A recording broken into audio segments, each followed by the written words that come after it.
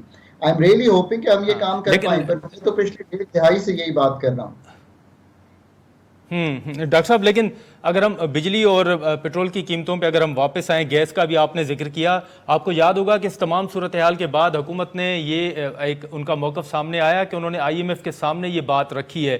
آپ کو لگتا ہے کہ جو معاہدہ ہوا ہے اس کے بعد اب آئی ایم ایف اتنی فلیکسیبلٹی شو کرے گی کہ وہ پٹرول، بجلی یا ان معاملات میں کوئی ریلیف دے، کوئی فلیکسیبلٹی شو کرے؟ آپ کو توقع ہے؟ نادر، پاکستان نے نا یہ 23واں پروگرام کر رہے ہیں ہم، اس میں سے جو 21 پروگرام ہے وہ انکمپلیٹ چھوڑ دیا ہے. ایک پروگرام کمپلیٹ کیا جو 2013 میں شروع ہوا، وہ میں اینکر کر رہا تھا ایک چھوٹی ٹیم کے ساتھ وہ پروگرام. آپ یاد رکھیے I M F is a matter of good negotiation. آپ اپنا ڈیٹا سالڈ رکھیے. آپ نے اگر بلز کو سٹیگر کرنا ہے، اس کی کوئی کاسٹ ہے تو وہ بتا دیجئے کہ وہ کاسٹ ہم جا کے کس طرح ریکور کریں گے. آپ بتا دیجئے کہ یہ ایک ایبریشن آئی ہے، 2 بل اکٹھے چلے گئے ہیں، 7 روپے لگ کے 15 روپے کے قریب لگ کے چلا گیا ہے لوگوں کو جولائی میں. ہم چاہتے ہیں کہ 200 کیا، میں تو کہتا ہوں if I was negotiating with the fund میں کہتا مجھے 300 کی دو، بیکاز سمر میں ان کو سمجھاتا کہ بھائی جب لوگ 200 والے جب پنکھا آن کرتے ہیں، تھوڑا سا کولر آن کرتے ہیں تو گھر میں ان کا جو بل ہے وہ 300 یونٹس میں چلا جاتا ہے، تو مجھے 300 تک سٹیگر کرنے دو بل، مجھے کوارٹرلی ٹیرف سٹیگر کرنے دو. یہ سمجھنے کی بھی ان کو ضرورت ہے نا کہ ایک ملک جو اس میں 28% انفلیشن ہو، جس میں پیٹرول ڈیولپمنٹ لیوی 850 ارب کی کلیکٹ کرنے جا رہا ہوں، تو اس میں اگر میں 200 یا 300 کے بل سٹیگر کر دوں گا، پر میں کریک ڈاؤن کر کے باقی جو 590 ارب روپیہ ہے وہ کلیکٹ کروں گا، جو پبلک اور پرائیویٹ سیکٹر کے واجبات ہیں وہ کلیکٹ کروں گا، ڈسکوز کے ریفارم پہ آگے بڑھوں گا، تو وہ مجھے اتنا چھوٹی سی چیز بھی نہیں دیں گے. پھر تو I am not a good negotiator, I am not a good economist. So مجھے امید ہے کہ یہ چیزیں وہ سمجھیں گے. Negotiate, treat them as your banker, treat them as your doctor. And اپنی ٹیم کو کہیے کہ نمبر فیکچولی بہت اسٹرانگلی پریپیئر کرے، ان نمبروں کے ساتھ ان کو کنونس کرے with they are sensible focus. میری طرح کے 8-10 لوگ ہیں وہاں پہ بیٹھے ہوئے جو پی ایچ ڈی کیے ہوئے یہی کام کر رہے ہیں. I think we can convince them. Let's have some hope for the people. ٹھیک ہے ڈاکٹر صاحب، بہت شکریہ ذرا آپ نے ٹائم نکالا.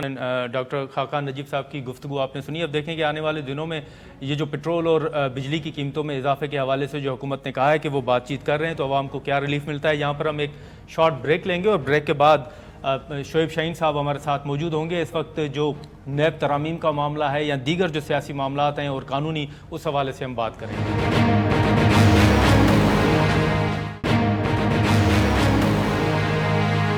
میں دوبارہ خوش آمدید ناظرین. شعیب شاہین صاحب اس وقت ہمارے ساتھ موجود ہیں. بہت شکریہ سر، آپ نے ٹائم نکالا. اس وقت اگر ہم سب سے پہلے ملک میں جو مہنگائی ہے، جو پٹرول کی قیمتوں میں اضافے کا فیصلہ سامنے ہے، اس پر اگر ہم بات کر لیں تو آپ کیا سمجھتے ہیں کہ اس وقت آپ کو یاد ہوگا کہ عمر ایوب صاحب نے پہلے ایک بات کہی تھی اور انہوں نے پیشگوئی کی تھی کہ شاید آنے والے دنوں میں پٹرول کی فی لیٹر قیمت جو ہے وہ 310 روپے تک پہنچے گی. اب یہ آپ کے اوپر بھی ملبہ ڈلتا ہے کہ یہ تحریک انصاف کی حکومت کی پالیسیاں ہیں، پھر آپ تنقید کرتے ہیں کہ پی ڈی ایم کی حکومت تھی یا نگراں حکومت کی ذمہ داری ہے. آپ کس کو ذمہ دار سمجھتے ہیں یہ جو موجودہ صورتحال ہے، اس تمام صورتحال کا، خاص طور پر مہنگائی کے حوالے سے؟ دیکھیں، پہلی بات تو یہ ہے کہ جب چلتا ہوا ملک ہو، چلتے ہوئے نظام کو، چلتے ہوئے سسٹم کو، جب کسی کی خواہش پہ اور اسپیشلی سائفر کی جو اب تو کنٹینٹ سامنے آ چکے ہیں، امریکہ کی آشیرواد سے، اسٹیبلشمنٹ کی مدد سے پی ڈی ایم کی فاشسٹ جماعتیں ایک تحریک چلاتی ہیں کہ جی مہنگائی مکاؤ مارچ لے کر آ رہے ہیں، مہنگائی ختم کرنے کے لیے آ رہے ہیں. 134 روپے، 138 روپے، 150 روپے اتنا بھی پیٹرول ہوتا ہے. یہ تو کہتے ہیں بم گرا رہے ہیں، یہ کر رہے ہیں، وہ کر رہے ہیں. اور اس زمانے کے ان کے اپنے اعداد و شمار کے مطابق 6.1% جی ڈی پی تھی. اب ایک چلتے ہوئے ملک کو جہاں $24 بلین کے آپ کے ریزرو تھے، جہاں 170-78 کے درمیان آپ کا ڈالر فلکچویٹ کر رہا تھا، جہاں آپ کا پیٹرول 150 یا تک تھا، تو اس وقت ان کو بہت بڑی مہنگائی لگتی تھی. بہرحال آگے جس طرح اقتدار میں آئے، آج آپ ایک سال کے بعد یعنی 16 مہینے کے بعد آپ کی جی ڈی پی تقریباً 0 بلکہ مائنس سے بھی نیچے چلے جانے کا خطرہ ہے. اور جو انہوں نے خود اپنے اعداد و شمار ڈکلیئر کیے ہیں 0.3% کی ہے. اور ریزرو کی یہ حالت ہے کہ ان کے اپنے ڈیفنس منسٹر کہتے ہیں کہ ہم ڈیفالٹ کر چکے ہیں. اور تیسری بات، کوئی دیکھیں بجلی کا یونٹ 16 روپے تھا، 16 روپے یونٹ کو آج یہ 60 روپے سے بھی اوپر لے گئے ہیں بجلی کے یونٹ کو. تو اب مجھے بتائیں کہ اس بجلی کے ساتھ کون سی انڈسٹری ہے جو فنکشننگ کرے گی؟ اور 22% انٹرسٹ کے ساتھ کون سا وہ بزنس مین ہے کہ وہ 22-25%، بلکہ 22% تو یہ عام پبلک کے لیے، جب آپ کوئی عام آدمی لے گا تو اس کو تو 25-30% سے زیادہ ملے گا. لیکن آپ نے سنا ہوگا کل ہی شعیب شاہین صاحب کہ وہ شمشاد اختر صاحبہ نے کہا تھا کہ جو معیشت سے متعلق صورتحال ہے اس میں بہتری آ رہی ہے. آپ سمجھتے ہیں کہ واقعی کوئی بہتری کی صورتحال آپ کو نظر آ رہی ہے, تحریک انصاف دیکھ رہی ہے؟ دیکھیں بہتری آ ہی نہیں سکتی. وجہ کیا ہے؟ وجہ یہ ہے کہ جو کھلواڑ 87 منسٹرز تھے پی ڈی ایم کی جماعتیں وہ کر کے گئے ہیں, ان میں سے 45 وہ تھے جن کے پاس کوئی پورٹ فولیو بھی نہیں تھا. انہوں نے سوائے کرپشن کے پیسے پچھلے ہضم کرنے اور نئے کرپشن کرنے اور اپنا مال بٹورنے اور پیسہ یہاں سے کیپٹل فلائٹ کے ذریعے ملک سے باہر پھینکنے اور لے جانے کے علاوہ کوئی کام نہیں کیا. انڈسٹریز بند کر دی, سارا چلتا ہوا نظام رک گیا ہے. اور یہ جو کیئر ٹیکر سو کارڈ بیٹھے ہوئے ہیں, نہ ان میں کیپیسٹی ہے, نہ ان میں ول ہے, نہ سکل ہے ان کو. یہ جو اب حل کیا ہے؟ اب دیکھیں اس وقت آپ پاکستان کی تاریخ میں جتنی مہنگائی آج ہے کبھی ہو نہیں سکتی. 50% فوڈ انفلیشن مہنگائی ہے آپ کی, یعنی کھانے پینے کی چیزیں 50% پہ چلی گئی ہیں مہنگائی کے لحاظ سے. اور اتنی تباہی کہ عام آدمی بجلی کا بل دے, اپنا کرایہ دے, اپنا کھانے پینے کا سسٹم کرے, وہ کیا کرے گا؟ ممکن ہی نہیں ہے ان کا سروائیو کرنا. لیکن شعیب شاہین صاحب ٹھیک ہے شعیب شاہین صاحب, اگر آپ دیکھیں دوسری جانب اگر ہم سپریم کورٹ کے فیصلے کا ذکر کریں, آپ کیا سمجھتے ہیں کہ نیب ترامیم کے حوالے سے جو سپریم کورٹ کا فیصلہ ہے, اس فیصلے کے بعد کون سے سینئر رہنما یا سیاستدان ہیں جن کو آپ مشکل میں دیکھ رہے ہیں آنے والے دنوں میں؟ ابھی بھی آپ دیکھ لو پورے میڈیا میں چل رہا ہے, مریم اورنگزیب نے کچھ 40 کروڑ روپے کا کوئی دبئی میں کوئی ولا لیا ہے اور کوئی فلیٹ لیا ہے, کیا لیا ہے, اور باقی کو آسٹریلیا میں لیا ہے. یہ جو چل رہا ہے سب نے اس کی تفصیلیں بھیجی ہوئی ہیں, ڈینائل نہیں آیا آج تک. مجھے بتائیں جس طرح انہوں نے پیسہ لے کے اس ملک کو لوٹ کے چلے گئے ہیں, اگر آپ یہ الگ بات ہے کہ آج صرف پولیٹیکل وکٹمائزیشن ایک پارٹی کی ہو رہی ہے, وہ پی ٹی آئی یا خان صاحب کی, لیکن ہم یہ کہتے ہیں احتساب کے نظام کو مضبوط کریں. کوئی ملک رول آف لا کے بغیر ترقی نہیں کر سکتا. کون آج سرمایہ لے کر آئے گا, کون سرمایہ کاری یہاں کرے گا؟ نہیں تو آپ نواز شریف صاحب کی واپسی پر کوئی مشکلات دیکھ رہے ہیں کہ ان کو مشکلات پیش آئیں گی, آپ یہ دیکھ رہے ہیں؟ دیکھیں لسٹ آپ کے سامنے آ چکی ہے, فائدے کس نے اٹھائے؟ نواز شریف ہے, بالکل جیل میں جائے گا. شہباز شریف ہے, اس کے ساتھ حمزہ ہے, اس کے ساتھ آپ دیکھ لیں آصف علی زرداری ہے, انور مجید ہے, شاہد خاقان عباسی, یہ سارے وہی لوگ ہیں, وہی چہرے ہیں. اس سے دیکھیں ان لوگوں نے اپنے اس ملک کے ساتھ ظلم کیا, صرف اپنے ذاتی مفادات کی خاطر, اپنے مقدمے ختم کی خاطر احتساب کے نظام کو ہی ختم کر دیا. کیا اگر آج پولیٹیکل وکٹمائزیشن ہو رہی ہے عمران خان کے ساتھ, کیا اس کے خلاف 180 کے قریب مقدمات صرف پولیس نے بنا دیے ہیں, کیا ہم آتے ساتھ ہی پی پی سی کو ہی ختم کر دیں, سی آر پی سی ختم کر دیں, ہم کہیں کہ جو جرم کرے گا اس کو کوئی نہیں پکڑے گا؟ یہ تو نہیں ہو سکتا کہ اگر پولیٹیکل انجینئرنگ آج ہو رہی ہے تو ہم یہ کہیں کہ احتساب کا نظام ہی ختم کر دیتے ہیں. ہاں یہ اداروں کو سوچنے کا مقام ہے, یہ ہمارے ان لوگوں کو جو مقتدر طبقے اور حلقے ہیں ان کو سوچنے کا مقام ہے کہ اگر آپ نے رول آف لا نہ نافذ کیا, اگر ملک کو اس طرح چلایا تو یہ ملک نہیں چلنے والا. آج بھی $18 بلین, آپ کو میں بتا رہا ہوں 17.5 سے $18 بلین کی رپورٹ ہے یو این ڈی پی کی, وہ اشرافیہ مفت مراحت لیتا ہے, بجلی مفت کی صورت میں, پیٹرول مفت کی صورت میں, گاڑیاں مفت کی صورت میں, جس میں آپ کے ججز, جرنیل, سول ملٹری بیوروکریسی اور اس کے ساتھ حکمران طبقہ سارے کے سارے. تو بھائی آپ اپنی مراحت آدھی کر لو نا. ناظرین یہاں پر ایک شارٹ بریک لیتے ہیں اور بریک کے بعد ہم دوبارہ یہیں سے گفتگو شروع کرتے ہیں.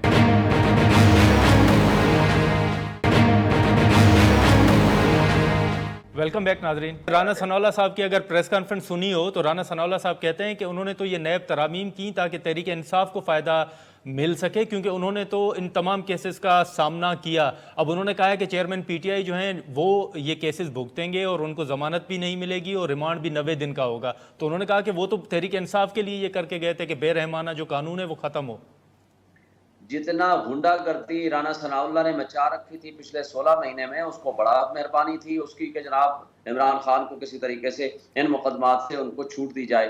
وہ جھوٹ بولتے ہیں, صبح شام جھوٹ بولتے ہیں, آپ کے سامنے ہیں, ان کی کسی بات کا اعتبار اور بھروسہ نہیں ہے. آج ایک بات کریں گے, کل کون کرے. کوئی ایک شخص آپ مارکیٹ میں چلے جاؤ, آپ کہیں رانا ثناء اللہ جو بات کر رہا ہو اس پہ آپ کو بھروسہ اور بلیو ہوگا؟ بھائی پہلی بات تو یہ ہے کہ اس کو پتہ ہی نہیں ہے کہ یہ کیسا منسٹر ہے جو اپنے آپ کو لا منسٹر بھی کہلاتا تھا اور وکیل بھی ہے. یہ 15 دن کو یہ آرڈیننس کے ذریعے 30 دن کر کے گئے ہیں. اس 15 دن کو نہ تو چیلنج کیا تھا عمران خان صاحب نے، نہ وہ سپریم کورٹ نے اس کے اوپر کوئی ججمنٹ دی ہے، نہ اس کو سیٹسفائڈ کیا ہے. وہ 15 دن ہی ہے، لیکن انہوں نے صرف خان کو پھنسانے کے لیے جولائی میں آرڈیننس کر دیا. حالانکہ یہ ایکٹ بھی پاس کر سکتے تھے، لیکن ایکٹ اس لیے نہیں کیا کہ وہ پھر ان کے گلے کا پھندا نہ بن جائے. انہوں نے صرف خان صاحب کے لیے 30 دن کا ریمانڈ کا کر کے چلے گئے. یہ تو فراڈی لوگ ٹھیک ہے، لیکن آپ کا تجزیہ کیا کہتا ہے شعیب شاہین صاحب؟ آپ کا تجربہ یا تجزیہ کیا کہتا ہے کہ میاں صاحب واپس آئیں گے، یا پہلے کی طرح آپ کو لگتا ہے کہ نیب ترامیم سے متعلق جو فیصلہ ہے اس کے بعد اب کوئی دوبارہ ان کی جو تاریخ ہے وہ تبدیل ہو سکتی ہے واپسی کی؟ دیکھیں وہ صرف اس ایک سال میں 10 دفعہ تاریخیں دے چکے ہیں، صرف اس پچھلے ایک سال سے لے کر آج تک 10 مختلف تاریخیں کنفرم دے چکے ہیں. یہ ایک سال میں 5 سال سے باہر بیٹھے ہوئے ہیں. ان کا مجھے یہ نیب ترامیم سے پہلے بھی مجھے یقین نہیں تھا، اب بھی یقین نہیں ہے کہ وہ 21 نومبر کو آ رہے ہیں. بالکل مجھے نہیں لگتا جب تک اس کی پکی 100% سیٹنگ نہیں ہوگی کہ جی مجھے ہر حال میں آپ نے نکلوانا ہے، مینیج کرنا ہے آپ نے کس طریقے سے، کیونکہ ظاہر مقتدر لوگ ہی انہوں نے پہلے بھی ان معاملات کو سنبھالا ہے، اب بھی اس کو سنبھالیں گے. اگر جب تک وہ نہیں ہوگا وہ کبھی نہیں آئے گا. ٹھیک ہے شعیب شاہین صاحب، ایک آخری سوال آپ کا معاملہ الیکشن کے حوالے سے جو معاملہ ہے وہ سپریم کورٹ میں بھی ہے. اب قاضی فائز عیسیٰ صاحب کے آنے کے بعد تحریک انصاف کو سپریم کورٹ سے کیا توقعات ہیں کہ جو آپ کی آئینی درخواست ہوگی، الیکشن کا معاملہ ہوگا، اس پہ آپ کو کوئی توقع ہے کہ آپ کو ریلیف ملے گا، آپ کی سنی جائے گی؟ سر اس میں کوئی شک نہیں کہ قاضی صاحب کے لیے، قاضی فائز عیسیٰ صاحب کے لیے بہت بڑے چیلنجز ہیں، لیکن جہاں تک میں ان کو جانتا ہوں وہ آئین اور قانون پہ سختی سے عمل درآمد کرنے والے اور کرانے والے شخصیت ہیں. یہ نہیں ہو سکتا کہ آئین کہتا ہے 90 ڈیز میں الیکشن کراؤ، وہ آ کر بیٹھ جائیں، وہ کہے میں نہیں کراتا. ایسا ممکن نہیں ہے. میں یہ سمجھتا ہوں کہ بالکل وہ آئین کی بالادستی اور قانون کی حکمرانی کے لیے اپنا رول ادا کریں گے، ارسپیکٹو کہ اس وقت جو تقسیم کا عنصر ہے سپریم کورٹ میں، یہ بھی ایک چیلنج ہوگا، اس کو کم کرنے کی کوشش کریں یا ختم کریں. اور اسی طرح جو بنیادی حقوق معطل ہو چکے ہیں، آئین کی پامالی ہو رہی ہے، اور جس طرح لوگوں کو پکڑ دکڑ ہو رہی ہے، جس طرح مسنگ پرسنز ہو رہے ہیں، یہ بہت بڑی ذمہ داری ہے جو میں سمجھتا ہوں کہ ایک بیگیج چھوڑ کے گئے ہیں بندیال صاحب. بہت اچھے فیصلے دینے کے باوجود ایک کمزور چیف جسٹس ثابت ہوئے ہیں. تو میرا خیال ہے کہ ان کے اوپر ڈبل ذمہ داری ہوگی ہے، نہ صرف اپنے فیصلے کریں بلکہ ان فیصلوں پہ عمل درآمد بھی کرائیں. اور ہم امید رکھتے ہیں، کیونکہ ہمیں یہ بالکل 100% امید ہے قاضی صاحب پہ کہ وہ آئین اور قانون کی بالادستی کے لیے اور بنیادی حقوق کی بحالی کے لیے اپنا مثبت رول ادا کریں گے اور ڈیسائسو رول ادا کریں گے اور اس کو انفورس بھی کرائیں گے. لیکن یہ جو صدر صاحب نے خط لکھا تھا اس کے بعد ہم نے دیکھا کہ الیکشن کمیشن کو یہ انہوں نے کہا کہ تجویز دی کہ سپریم کورٹ جائیں. آپ دیکھ رہے ہیں کہ الیکشن کمیشن رجوع کرے گی سپریم کورٹ سے، یا پھر قاضی فائز عیسیٰ صاحب کو اس کا نوٹس لینا پڑے گا؟ دیکھیں پٹیشن تو فائل ہو چکی ہے پی ٹی آئی کی طرف سے بھی اور سپریم کورٹ بار کی طرف سے بھی، لیکن الیکشن کمیشن کو چاہیے کہ صدر پاکستان کے دیے ہوئے خط کی روشنی میں وہ تاریخ کا فوراً اناؤنس کریں، اور اگر وہ پھر بھی سمجھتے ہیں کہ سپریم کورٹ سے ان کو کوئی رہنمائی چاہیے تو وہ فوری طور پر وہاں اپروچ کر سکتے ہیں. لیکن میرا خیال ہے کہ صدر کی دی ہوئی تاریخ کو وہ اگنور نہیں کر سکتے. اگر پہلے کی طرح وہ اگنور کریں گے، جیسے 30 اپریل کی تاریخ دی تھی صدر نے اور انہوں نے اٹھ کے 8 اکتوبر کی تاریخ دے دی تھی اور پوری جمہوریت کو ہی ڈیریل کر دیا تھا، اور سپریم کورٹ ان کے بارے میں وہ ساری فائنڈنگز بھی دے چکی ہے، تو میرا خیال ہے کہ اگر یہ طرز عمل ان کا رہا تو قوم ان کو معاف نہیں کرے گی. اور ان کے بارے میں پہلے بھی ہے کہ وہ الیکشن کمیشن نہیں ہے بلکہ ایک سلیکشن کمیشن بن چکا ہے، اور کسی کی خواہش پہ وہ یہ کام کرتے ہیں. لیکن میرا خیال ہے ان کو اپنے رویے بدلنے پڑیں گے اس ملک و قوم کے ساتھ خاطر اور آئین کی بالادستی کی خاطر. ٹھیک ہے شعیب شاہین صاحب بہت شکریہ سر، آپ نے ٹائم نکالا. ہم یہاں پر ایک شارٹ بریک لیں گے اور بریک کے بعد جو میاں صاحب کی واپسی کے حوالے سے باتیں ہو رہی ہیں اور کہا جا رہا ہے کہ شاید ایک بار پھر ان کی واپسی کی تاریخ میں کوئی تبدیلی آئے، اور دوسری جانب اگر ہم دیکھیں تو نون لیگ کی جانب سے ان کے استقبال کے حوالے سے تیاریاں بھی شروع کر دی گئی ہیں. اسی حوالے سے ہم سینئر صحافی حسن ایوب صاحب سے بات کریں گے جنہوں نے حال ہی میں میاں صاحب سے لندن میں اہم ملاقات کی ہے. اب ان سے پوچھیں گے کہ میاں صاحب واپسی کے حوالے سے کیا سوچ رہے ہیں، اور جو سیاسی صورتحال ہے، وفاقی کابینہ کی تشکیل ہے، اس حوالے سے بھی ہم حسن ایوب صاحب سے گفتگو کریں گے.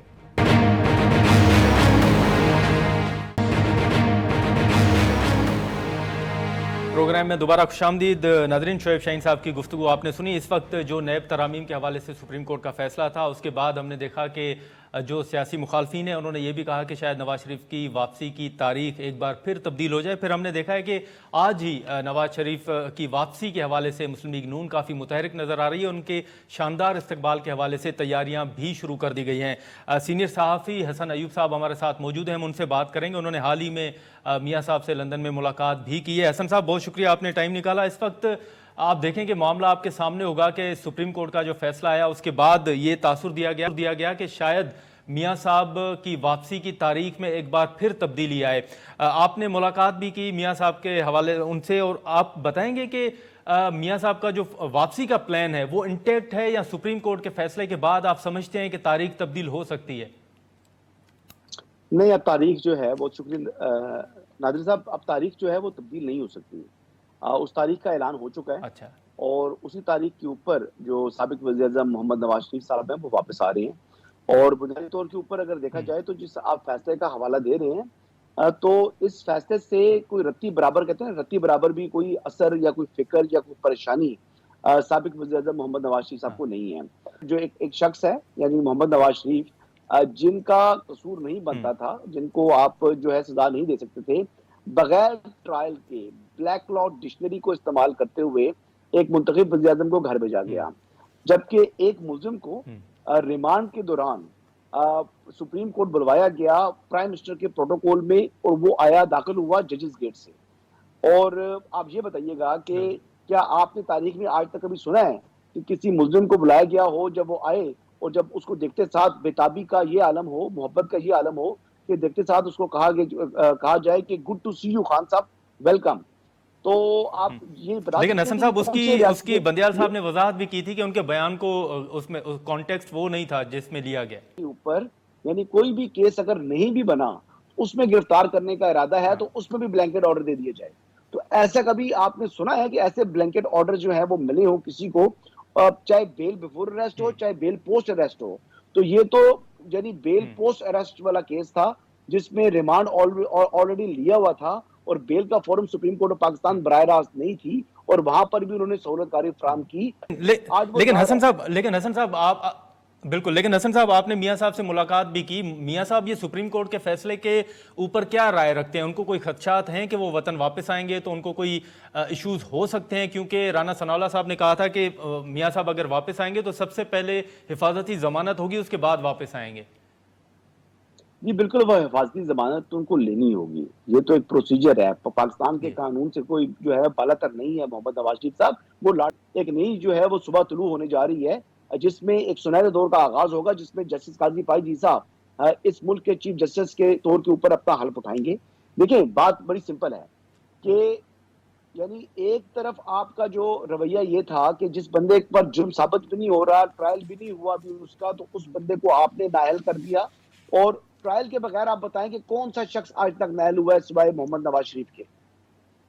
اس شخص کو اب وہ یہی بات کر رہے ہیں. اب نواز شریف صاحب سے جو میری ملاقات ہوئی ہے وہ کہتے ہیں کہ ٹھیک ہے, میرے ساتھ جو ہوا اس پر مٹی پاؤ والا بات بھی میں کر سکتا ہوں, لیکن جو 25 کروڑ عوام 2017 کے بعد جس جو ہے پاکستان نے نوز ڈاؤن کیا ہے, پاکستان کی اکانومی نوز ڈاؤن ہوئی ہے اور جو مہنگائی ہے اس نے ٹیک آف کرنا شروع کی ہے, وہ جو کہ رکنے کا نام نہیں لے رہی, تو اس کا وہ جرم جو ہے وہ 4 قتل کرنے والے بندے سے بڑا جرم ہے. تو جو لوگ اس معاملے میں ملوث ہیں یعنی ان کا احتساب ہونا چاہیے.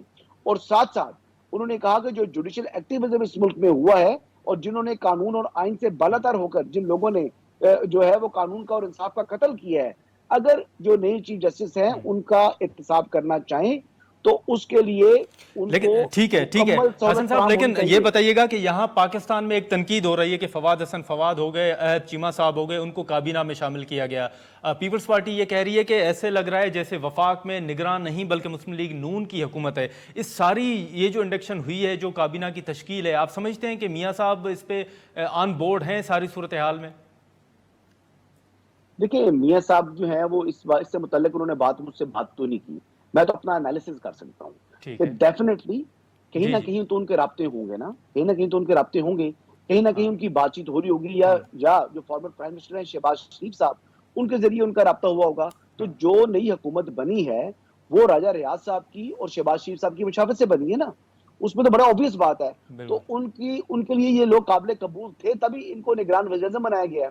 اور ابھی جو یہ بات کہہ رہے ہیں کہ جو موجودہ وزیر اعظم صاحب ہیں یا ان کی کابینہ ہے، کابینہ سے متعلق تو مجھے معلوم نہیں ہے، لیکن ان کا نام بجٹ سیشن کے اختتام پر ہی جو ہے اس کے اوپر غور شروع ہو چکا تھا، اور وہ غور ہوتے ہوتے جو ہے وہ سارا معاملہ جو ہے اس کے بعد اینڈ میں آ کر جب اسمبلی کی مدت مکمل ہوئی ہے تو اس کے بعد انہوں نے اناؤنسمنٹ کیا ہے. حسن یہاں پر سوال لے لیں کہ اس وقت آپ یہ جو مسلم لیگ نون اور پیپلز پارٹی کا ہم نے دیکھا کہ اتحاد تھا، اتحاد میں رہے، لیکن اب ان کے لفظی جنگ بڑی شروع ہو گئی. آپ کا تجزیہ کیا ہے کہ پیپلز پارٹی اور نون لیگ کو آپ کہاں دیکھ رہے ہیں؟ میاں صاحب اگر واپس آئیں گے تو کوئی اتحاد ہوگا، کوئی بات چیت ہوگی؟ کیونکہ پیپلز پارٹی نے کھل کے کہا ہے کہ مسلم لیگ نون اپنے لوگ جو ہے وہ کابینہ میں شامل کروا رہی ہے، اور ایسے لگ رہا ہے کہ جیسے وفاق میں مسلم لیگ نون کی حکومت ہے. پھر آج حنیف عباسی صاحب نے پریس کانفرنس کی، کنڈی صاحب نے لاہور میں پریس کانفرنس کی. یہ لفظی جنگ شروع ہونے کی وجہ آپ کو کیا لگ رہی ہے دونوں جماعتوں کے بیچ میں؟